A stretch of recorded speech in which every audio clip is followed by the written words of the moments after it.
Okay, so can we start now? Yes, sir.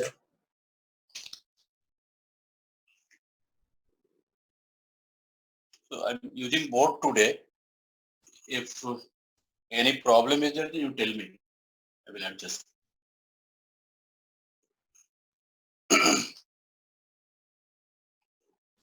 So as I told you, I will do today stoichiometry.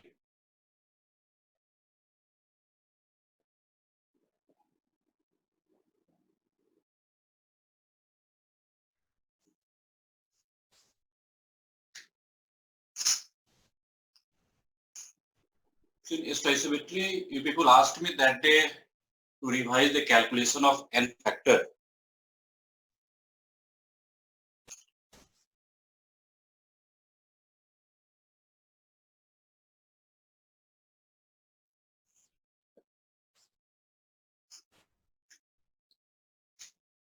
For redox reaction,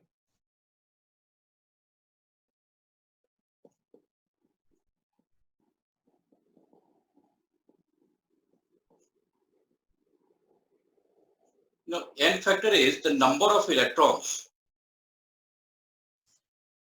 lost or gained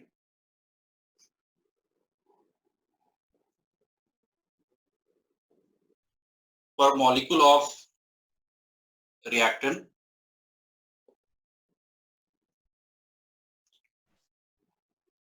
or it is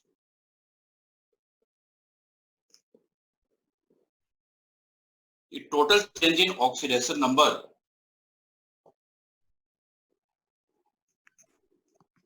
per molecule of oxidizing agent or reducing agent.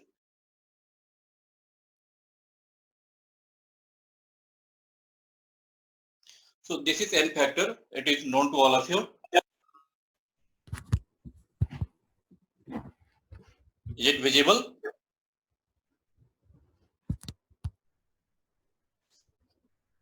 Yes, sir. Yeah.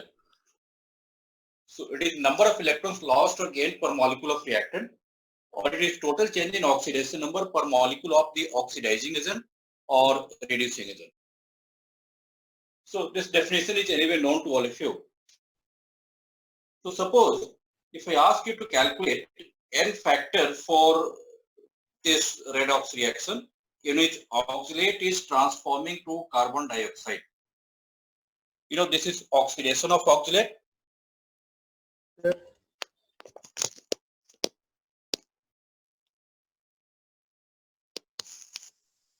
Is it fine now?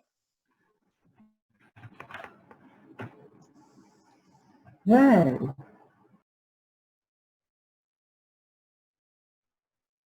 So you have to calculate n factor for this redox reaction which oxalate is transforming into carbon dioxide. So here oxidation number of carbon is known to you. This oxidation number is +3. So total charge on 2 carbon is +6. This side oxidation number of carbon is +4.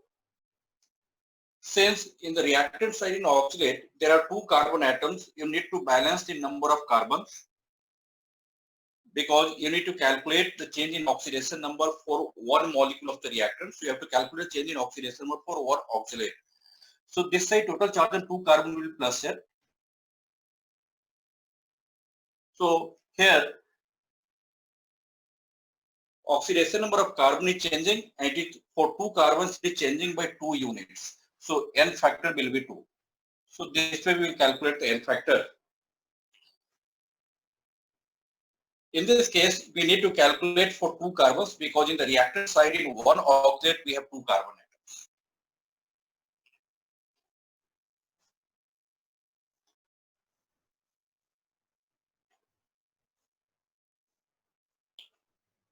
Now take this example where this iron pyrite, this is transforming to iron +3 and sulfur dioxide. What is the N factor here? 11/4.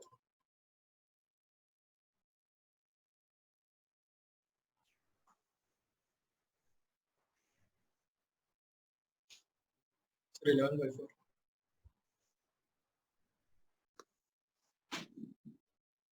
What is the N factor? 11/4. 11. 11. So see this iron pyrite, oxidation number of iron is +2. The structure of iron pyrite is like this. So oxidation number of iron is +2. And sulfur oxidation number is -1. There are 2 sulfur and oxidation number of each sulfur is -1. So this iron is getting oxidized from +2 to +3. Oxidation number of sulfur is -1. There are 2 sulfur. Charge on 2 sulfur will be -2. This side oxidation number of sulfur is +4. But you need to calculate the change in oxidation number for 2 sulfur. Because in one molecule of this iron pyrite reactant, there are 2 sulfur atoms. So you need to calculate the change in oxidation number for 2 sulfur. So if you calculate N factor of iron pyrite, for iron it is increasing by 1 unit. For 2 sulfur, it is increasing from -2 to +4. +4 is the oxidation number of 1 sulfur. For 2 sulfur total charge, if you calculate, then this won't be +4, this will be +8. So for 2 sulfur, it is changing from -2 to +8, so it is changing by 10 units. So N factor for iron pyrite will be 11.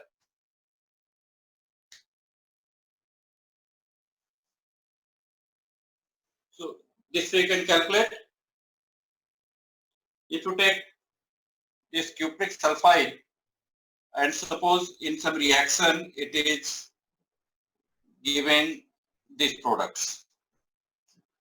Here oxidation number of copper is not changing, but sulfur it is changing from -2 to +4. So for sulfur it is changing from -2 to +4, means it is changing by 6 units. So N factor of this cupric sulfide will be 6. For sulfur it is changing from -2 to +4, so it is changing by 6 units. So N factor will be 6. So this way you can calculate N factor for redox reactions. Now in redox reaction you have one special case of disproportionation reaction.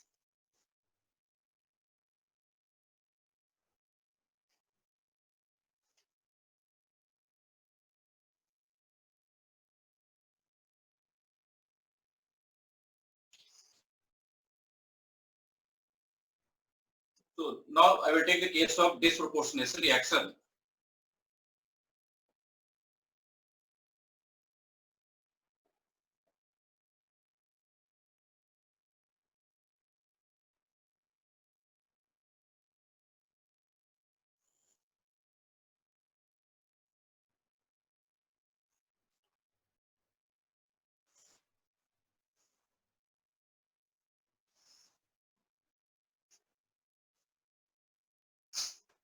So you take this example.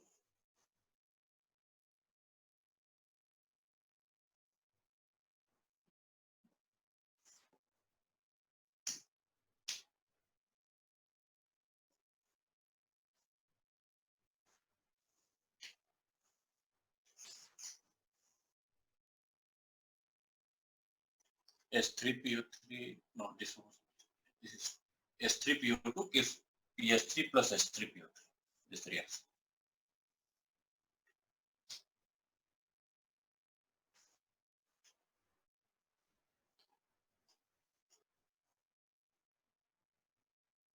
What is N factor here?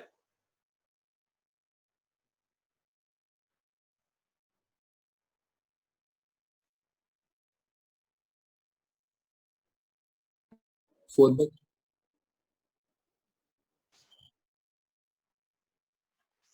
4/3. Right. So here if you calculate the oxidation number of this phosphorus, the reactant molecule, what is the oxidation number? I think it is +1. So this is +1. In phosphine, oxidation number of -3. phosphorus -3. -3. Plus And 3. this is +3.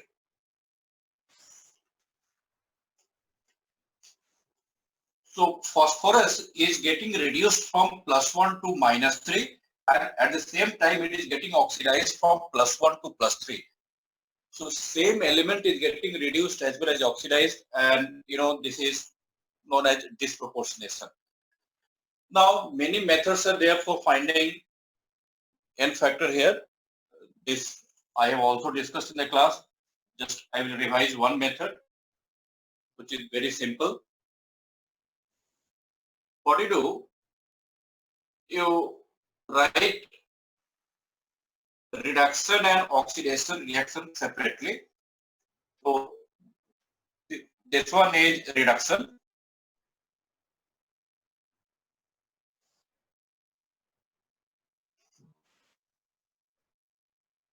and this one is oxidation.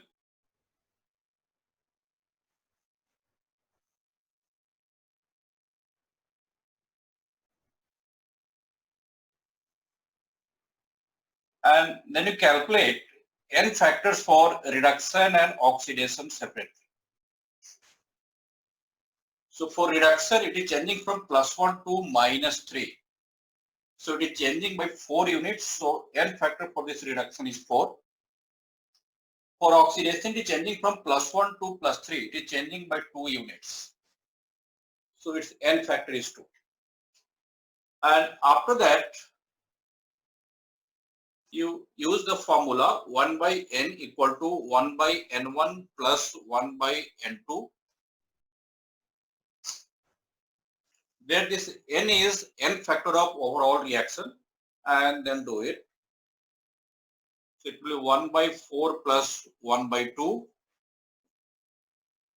So this will become 3 by 4. So n factor will be 4 by 3.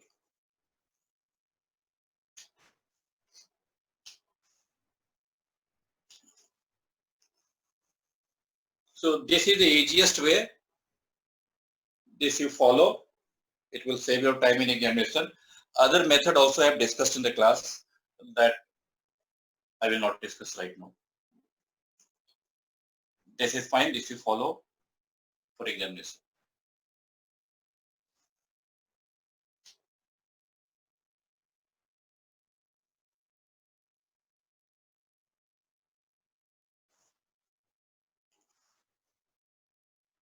Now, there is one important case when one element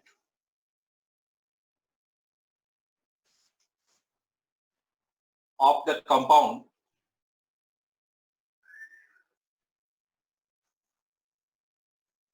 gets oxidized and other element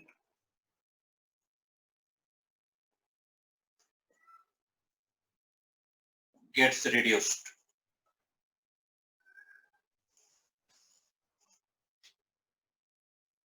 When one element of the compound gets oxidized and other element of the compound gets reduced, then see how to calculate the n factor.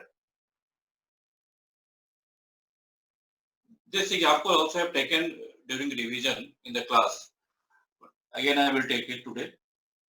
Take the example of decomposition of ammonia.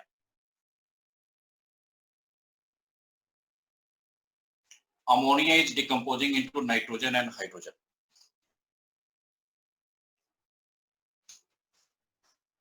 You have to calculate equivalent weight of ammonia in this reaction.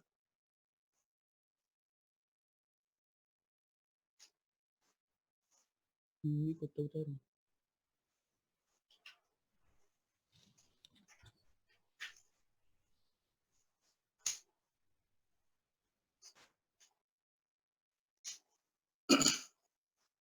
you doing it?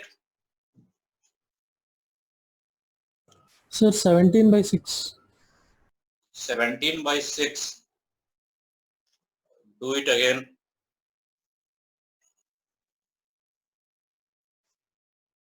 17 by 3. 17 by 3. 3. 17 by 3. Correct.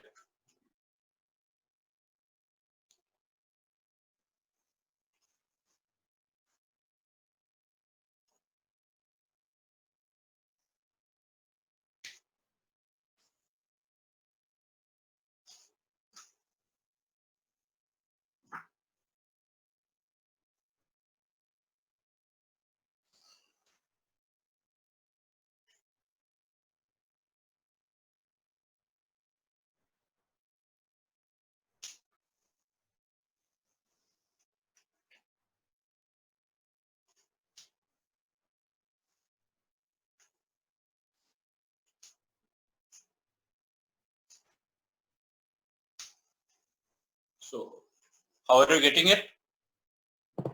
Sir, we take n factor as number of electrons in either reduction or oxidation reaction in balanced way. Okay. So here nitrogen is getting oxidized. See, its oxidation number is -3. It is getting oxidized to 0. Hydrogen oxidation number is +1. You have 3 hydrogens, so total charge on 3 hydrogen is +3. Oxidation number of each hydrogen is +1, and this is getting reduced to 0. So since nitrogen is getting oxidized from -3 to 0, means nitrogen is losing 3 electrons. And those 3 electrons which are lost by nitrogen, they are gained by 3 hydrogen, because charge on 3 hydrogen is changing from +3 to 0. So here, those 3 electrons which are lost by nitrogen, they are gained by 3 hydrogen. So you can say that the number of electrons exchanged between nitrogen and hydrogen is 3. 3 electrons are lost by nitrogen, those 3 electrons are gained by hydrogen. So there is exchange of 3 electrons between nitrogen and hydrogen per molecule of ammonia. So that exchange of electrons between nitrogen and hydrogen per n factor of ammonia. Or if you want to balance this equation, now this is balanced equation. Total charge on 2 nitrogen will be -6. So total charge on 2 nitrogen is -6. Total charge on 6 hydrogen is +6. Now 2 nitrogens will be losing 6 electrons. They are changing from -3 to 0. So charge on 2 nitrogen is -6. They are becoming 0 here. So 2 nitrogens are losing 6 electrons, and those 6 electrons are gained by 6 hydrogen. So for 2 molecules of ammonia, the number of electrons exchanged between nitrogen and hydrogen is 6. So for 1 molecule, it will be 6 by 2, that is 3. So n factor will be 3 here. So equivalent weight of ammonia will be its molecular weight divided by 3. So whenever you have this kind of cases where one element of the compound is getting oxidized and other element is getting reduced, you have to calculate n factor in this way. You have to find out what is the number of electrons exchanged between these 2 elements. Whatever electrons are lost by one element, that will be gained by other element.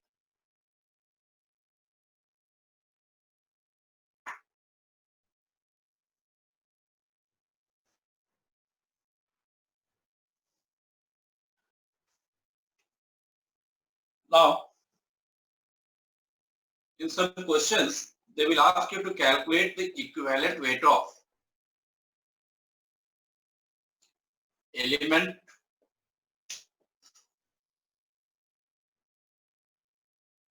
in a compound.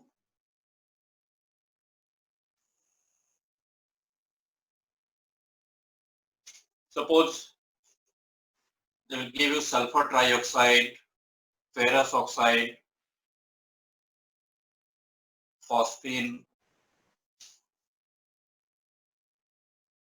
aluminum chloride,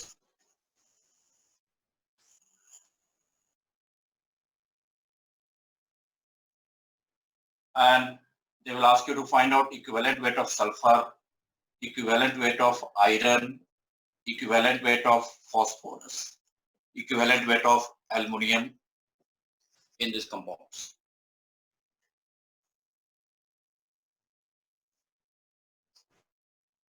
Do it fastly.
Finished? Can anyone tell?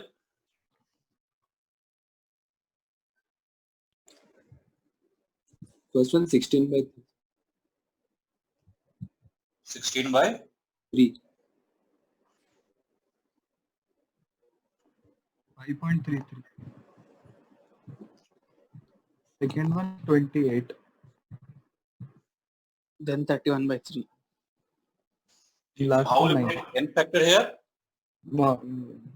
Atomic mass by oxidation state. See, here, that equivalent weight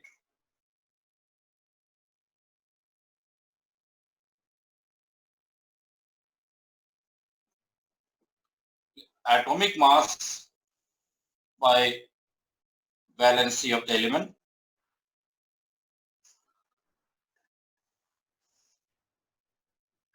So in sulfur trioxide, if you see valency of sulfur is 6. So equivalent weight will be its atomic mass, which is 32 divided by its valency 6. Of course, it is 16 by 3. Here, valency of iron can be taken as 2. So it will be 56 divided by 2. Here it is 3. So atomic mass of phosphorus is 31. Valency is 3.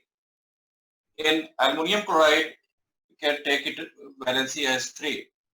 So atomic mass 27 by its valence.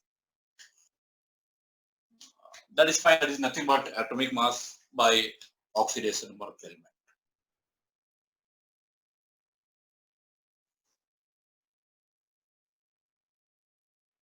So in this way, you can calculate n factor. Now,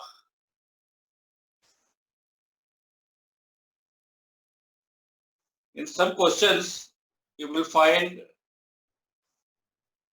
calculation of equivalent weight of an electrolyte.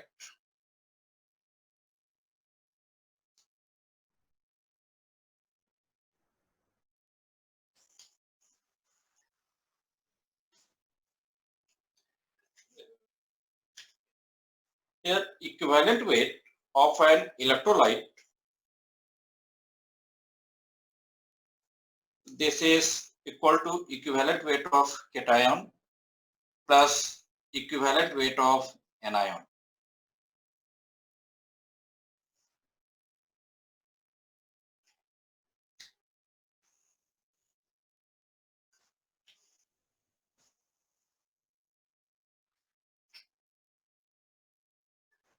If you take the example of aluminum chloride,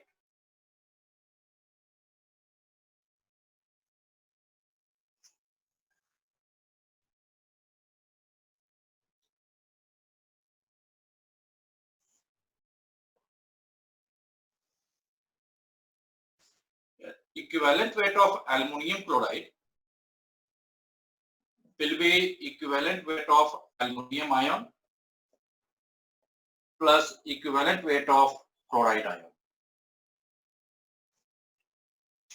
Now, equivalent weight of aluminum ion, this will be atomic weight of aluminum ion, which is 27, divided by its N factor. Its N factor is the charge on aluminum, that is 3, plus equivalent weight of chloride. Equivalent weight of chloride will be atomic weight of chloride, which is 35.5, divided by its N factor, that is the charge. So it will come 9 plus 35.5, that will be 44.5. So this is equivalent weight of aluminum chloride. This is valid for acids and bases also.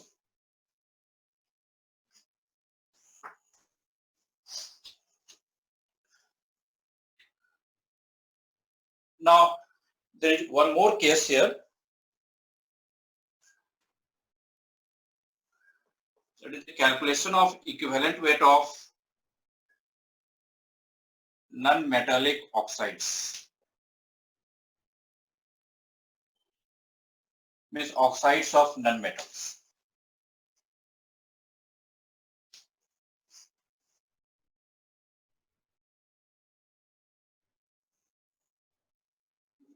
This I have discussed earlier also.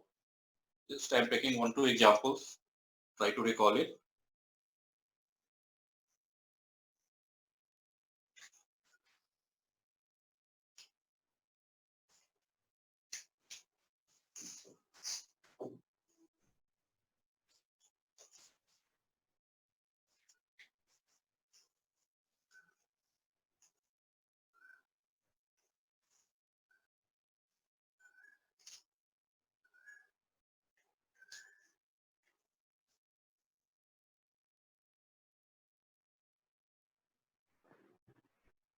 M by 2 and M by 12. M by 2 and M by 12. M by 12. So, can you explain how you got it? Sir, if we do hydrolysis and then find the Equivalent weight of the acid. basicity of the acid. Yes. So, whenever you have oxides of non-metals like this, then as you know, these all are acidic oxides. So, the method for finding equivalent weight is this: you dissolve these oxides in water. So, if you dissolve it in water, you will get here sulfuric acid. Now see what is N factor of sulfuric acid. Sulfuric acid is dibasic acid, so its N factor is 2. Whatever is the N factor of the sulfuric acid, that will be taken as the N factor of sulfur trioxide. So equivalent weight of sulfur trioxide will be its molecular weight divided by 2. So this is the method. Now P4O10, you do in the similar way. You know, if you dissolve phosphorus pentaoxide in water, what acid do you get? When phosphorus pentaoxide is dissolved in water, which acid is obtained? Phosphoric acid. Phosphoric acid. So it gives phosphoric acid H3PO4. Now 1 mole of phosphorus pentoxide P4O10 will give you 4 moles of phosphoric acid. Now phosphoric acid is tribasic acid. Its N factor is 3. But 1 mole of P4O10 gives 4 moles of phosphoric acid. So N factor of P4O10 will be taken as 12, 4 into 3. 1 mole gives 4 moles. So N factor of phosphoric acid will multiply it by 4. That will give you the N factor of phosphorus pentoxide. So it will become 12. And so equivalent weight will be molecular weight divided by 12.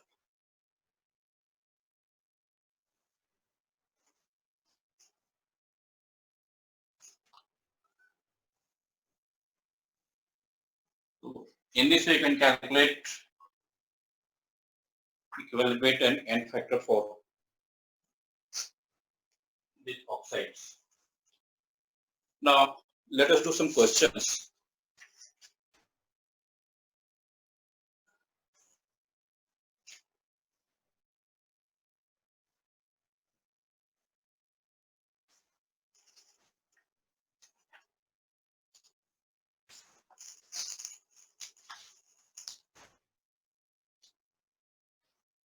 I'm dictating the question. You write. If any problem is there, then you ask. So please write the question. Question is 0.15 mole of 0.15 mole of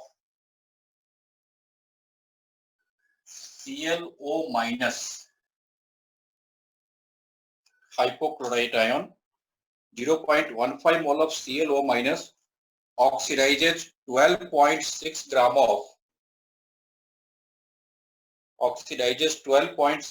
of chromium oxide to dichromate ion.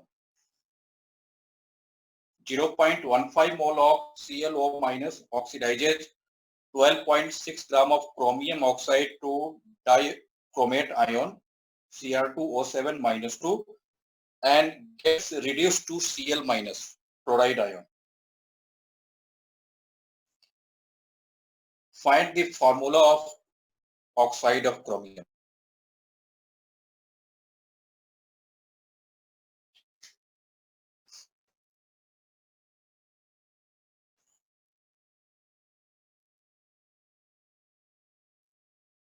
Sir, what is the weight of the chromium oxide? Chromium atomic mass is 52 and oxygen atomic mass is known to you. No, sir. Chromium oxide weight in the question, sir. Okay, weight in the question. 12.6 gram.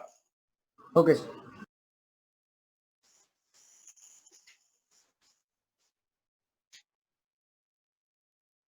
This oxide of chromium is getting oxidized to dichromate ion, and that hypochlorite ion ClO minus, that is reduced to chloride ion Cl minus.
What is the answer?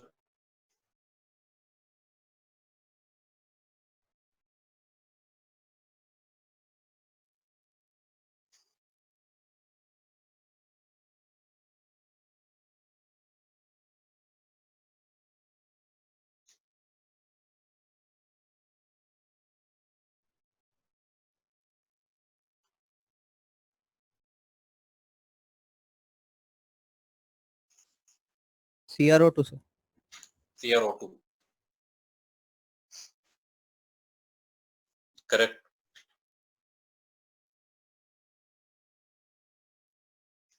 Others also do.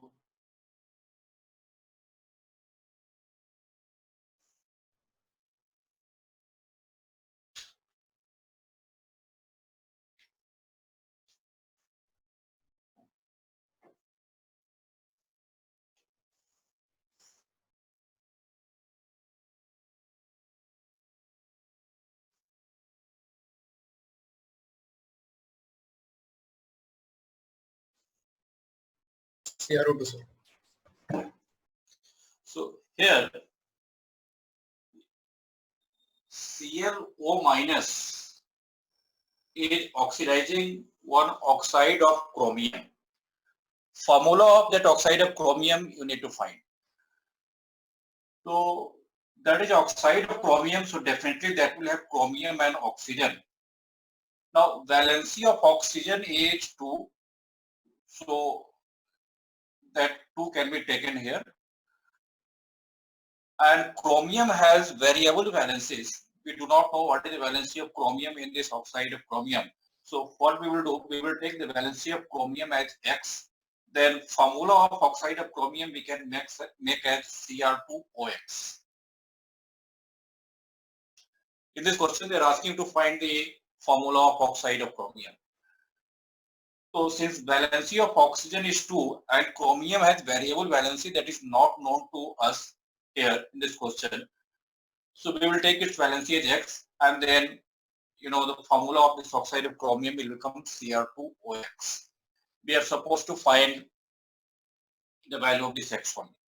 Now as per the question, this oxide of chromium is getting oxidized to dichromate, getting oxidized to Cr2O7 2 minus, and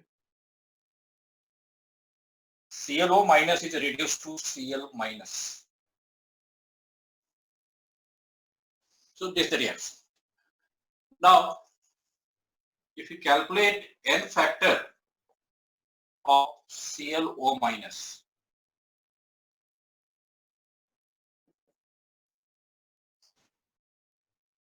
here oxidation number of chlorine is +1. Here it is -1, so it is changing from +1 to -1. So it is changing by 2 units. So N factor of ClO minus is 2. Now N factor of that oxide of chromium.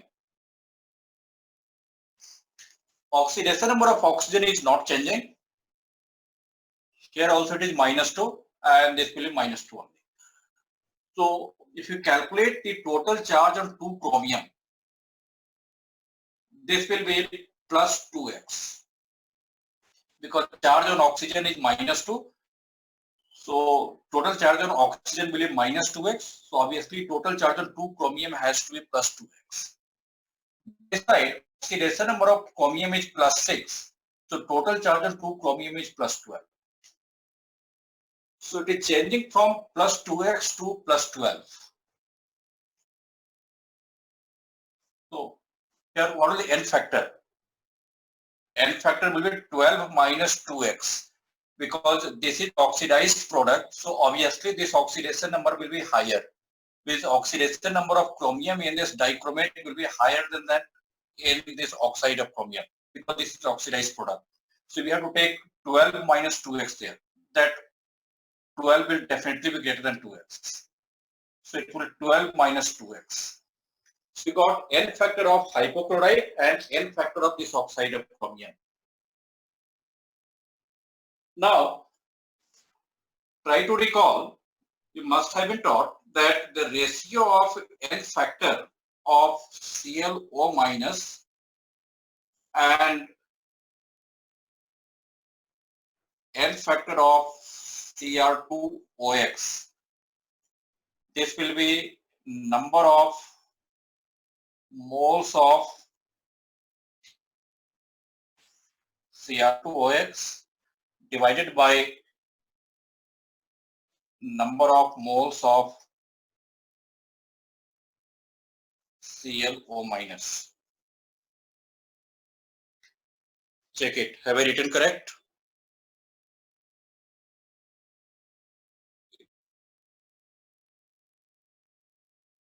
Try to recall.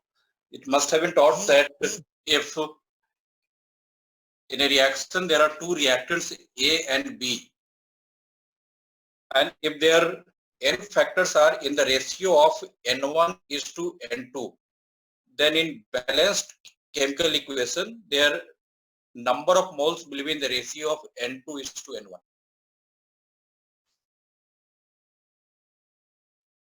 So that only we are using here.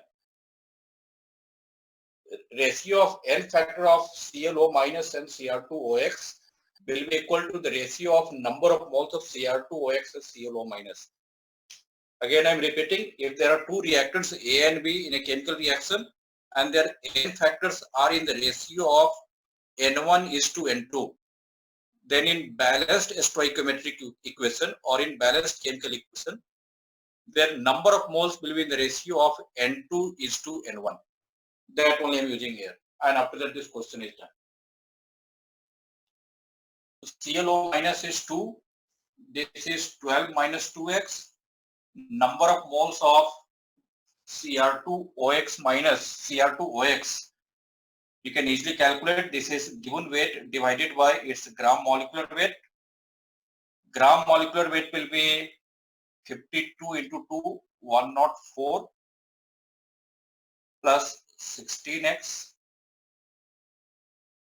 This is gram multiplied by gram molecular weight. This will give you the number of moles of chromium oxide, and number of moles of ClO minus is directly given in the question. This is 0.15. Substitute and find out x.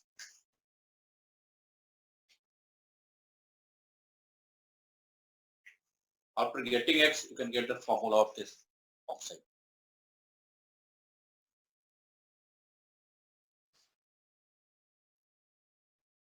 Sir, Yeah.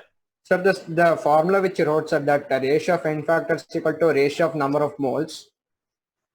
Ratio of N factor is not equal to ratio of number. Sir, inverse of ratio of moles, sir. Right. Sir, is that nothing but law of chemical equivalence, sir?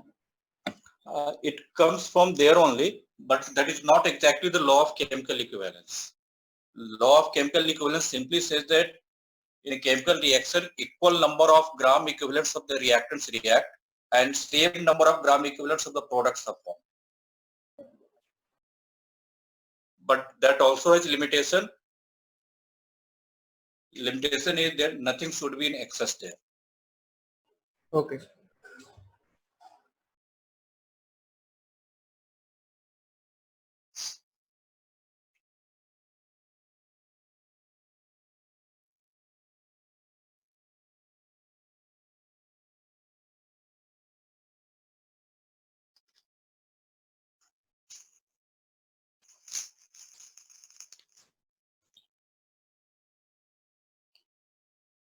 Okay, now write the next question. One more question. Write 0.0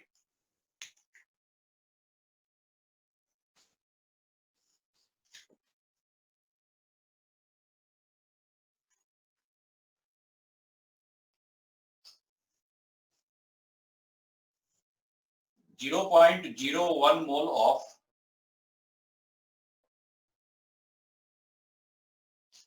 mineral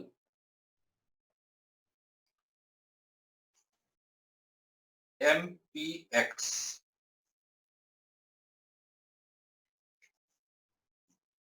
0.01 mole of the mineral MPX, where this metal is in +2 oxidation state. It is metal to phosphide. Metal is in +2 oxidation state. So 0.01 mole of mineral MPX requires 0.06 moles. It requires 0.06 moles of AO4 3- for complete oxidation. 0.06 moles of AO4 3- for complete oxidation. Products are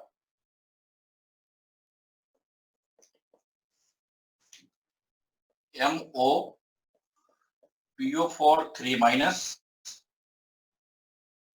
and A3+. These are the products. Find the value of X. They are asking what is the value of X.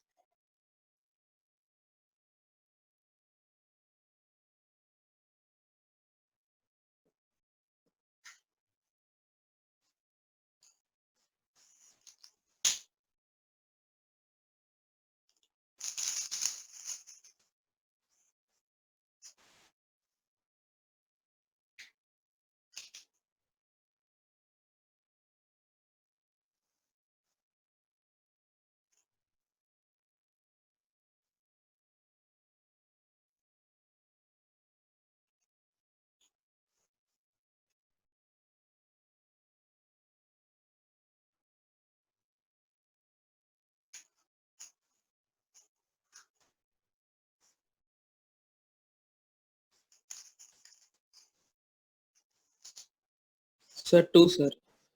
2, correct.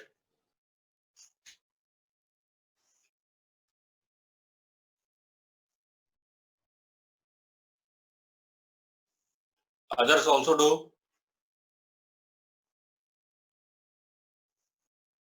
Here the direct questions based on n factors.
Are you getting it?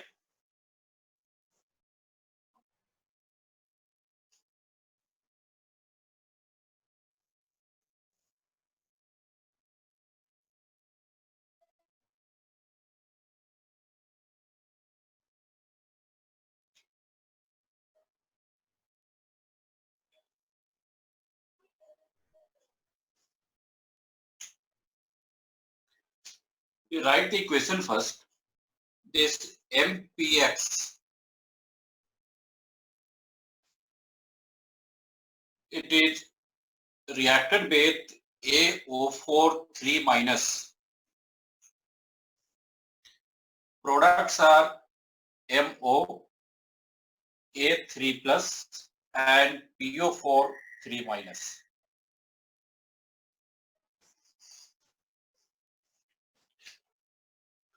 Oxidation number of this metal is +2. In MPX molecule, the number of atoms of phosphorus is X.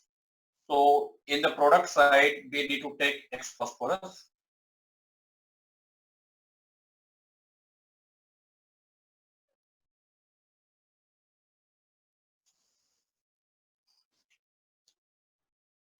Now, just to calculate the n factors, here oxidation number of this A is +5, this side it is +3. So its n factor will be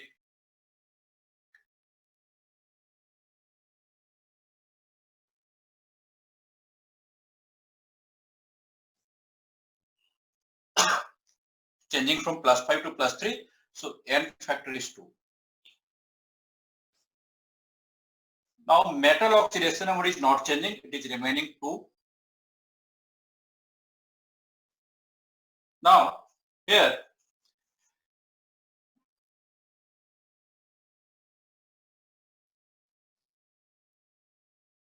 metal oxidation number is +2. So the charge on X phosphorus, X atoms of phosphorus will be -2. This side, if you calculate the oxidation number of this phosphorus, this will be +5.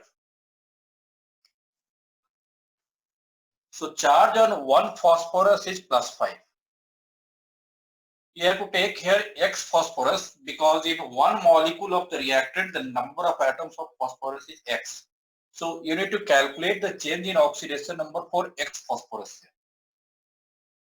So in the product side, in the reactant side, charge on X phosphorus is -2. This side, charge on one phosphorus is +5. So charge on X phosphorus will be +5X. This is a charge on phosphorus, X phosphorus.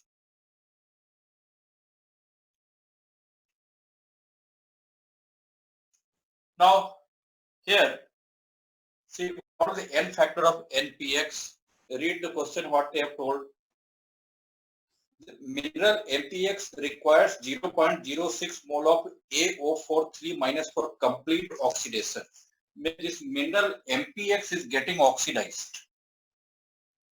So definitely the oxidation number of phosphorus in product will be greater than that in reactant. So N factor for MPX will be the charge on phosphorus, total all phosphorus in product minus the charge on all phosphorus in reactant. So it will be 5X plus 2.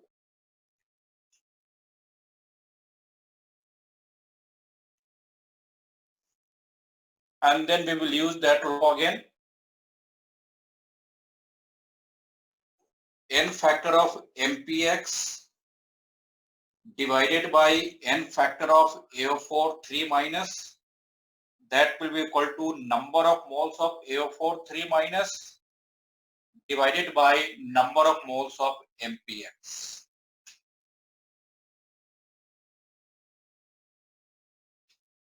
So 5X plus 2, that is N factor of MPX, 2 is N factor of AO4 3-.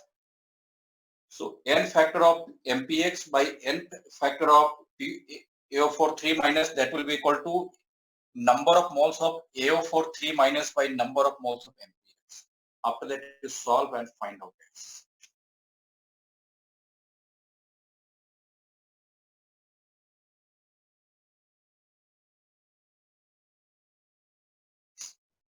If there is doubt in any step, then you can ask.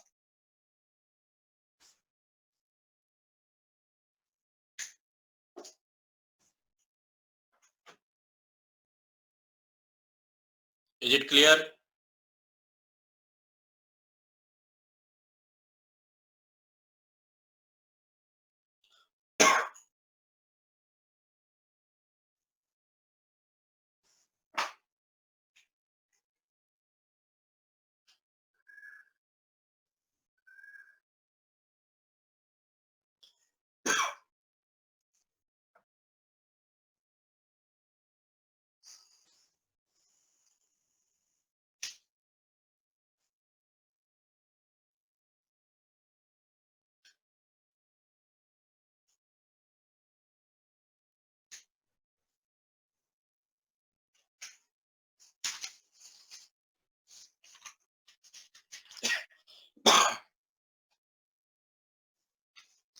So write one more question. Right, a sample of sodium carbonate. A sample of sodium carbonate contains sodium sulfate also. This sample of sodium carbonate contains sodium sulfate also.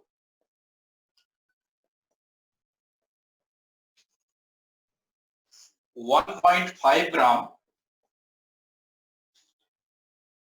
of the sample is dissolved in water. I am repeating, 1.5 gram of the sample is dissolved in water and the volume was increased to 250 ml.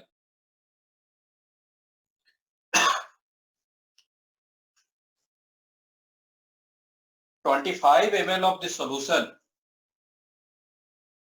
25 ml of the solution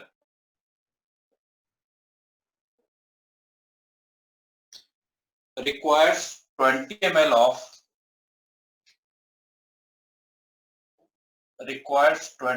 of N/10 sulfuric acid. 20 ml of N/10 sulfuric acid for neutralization.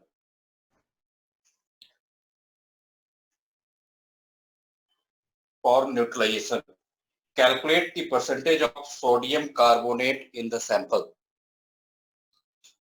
Calculate the percentage of sodium carbonate in the sample. I am repeating the question. A sample of sodium carbonate contains sodium sulfate also. 1.5 gram of the sample is dissolved in water and volume was increased to 250 ml. 25 ml of the solution requires 20 ml of N/10 sulfuric acid for neutralization. Calculate the percentage of sodium carbonate in the sample. Solve it.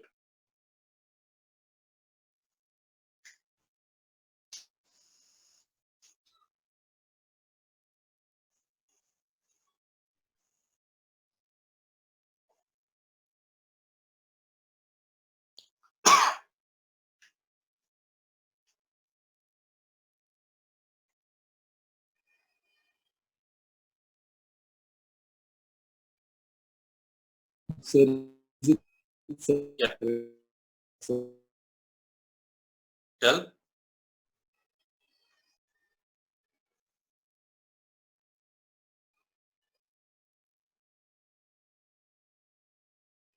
Sir, 70.67. 70.67.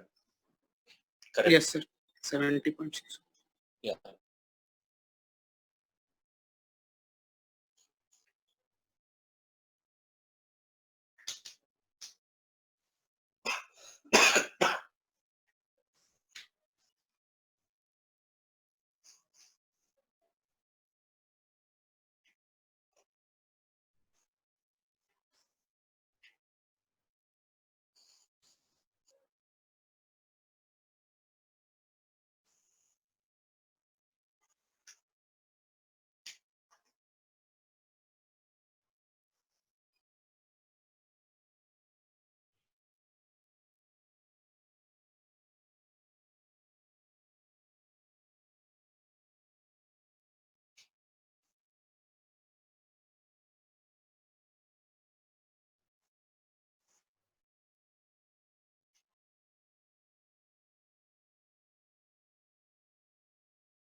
$70.666. Correct.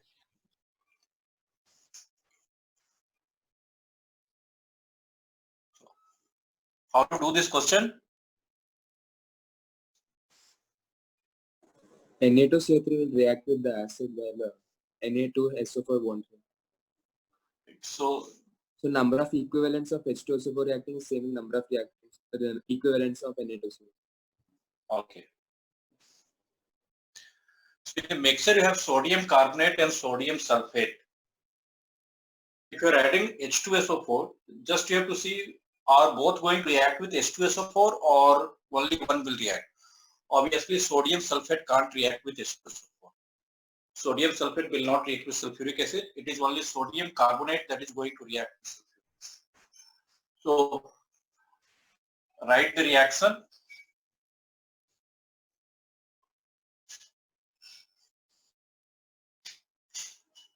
So it is only sodium carbonate that will be reacting with sulfuric acid, and it will be forming sodium sulfate and carbonic acid or H2O plus CO. Now in the question, See, the total weight of the sample is 1.5 gram. It was dissolved in water and total volume was made 250 ml. After that, they are saying that 25 milliliter of the solution requires 20 ml of N/10 sulfuric acid. If you want, you can solve it by mole concept also. This is balanced equation. Writing balanced equation is very easy, so you can proceed by mole concept also. So 25 milliliter of the solution needs 20 ml of N/10 sulfuric acid. So 25 ml needs 20 ml. Total volume of the solution, original solution is 250 ml. So if 25 needs 20, 250 will need 200 ml. So volume of sulfuric acid needed by the original solution will be 200 ml. This 200 ml will be required by 250 ml of solution, and its normality is given to you. So if you calculate the number of moles of H2SO4 consumed, I am calculating for total solution. Then this is volume in liter. Volume is 200 ml. So in liter it will become 200 by 1000 multiplied by its molarity. Now its normality there in the question. Normality is 1/10. And you know normality is n factor multiplied by molarity. So molarity will be normality divided by n factor. So for getting molarity, you need to divide it by n factor of sulfuric acid, which is 2. It is dibasic acid, so n factor is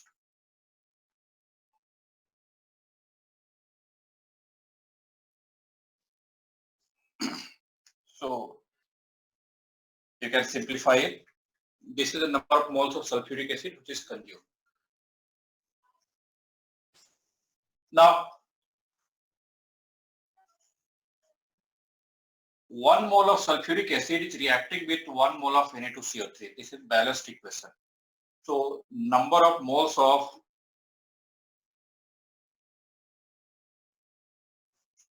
sodium carbonate present in solution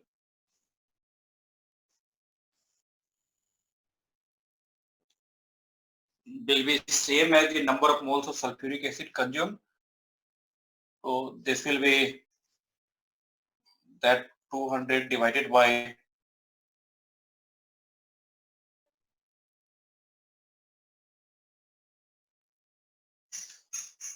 so you got the number of moles of sodium carbonate present. If you multiply it by gram molecular weight of sodium carbonate, you will get the mass of sodium carbonate present, and then you can easily calculate the percentage.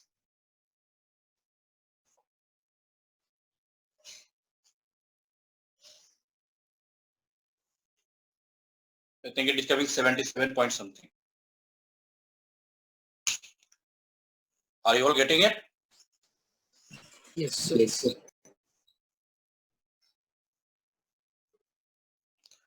So tomorrow I will take some more questions from the same chapter, volumetric analysis. Tomorrow I will take bit difficult questions.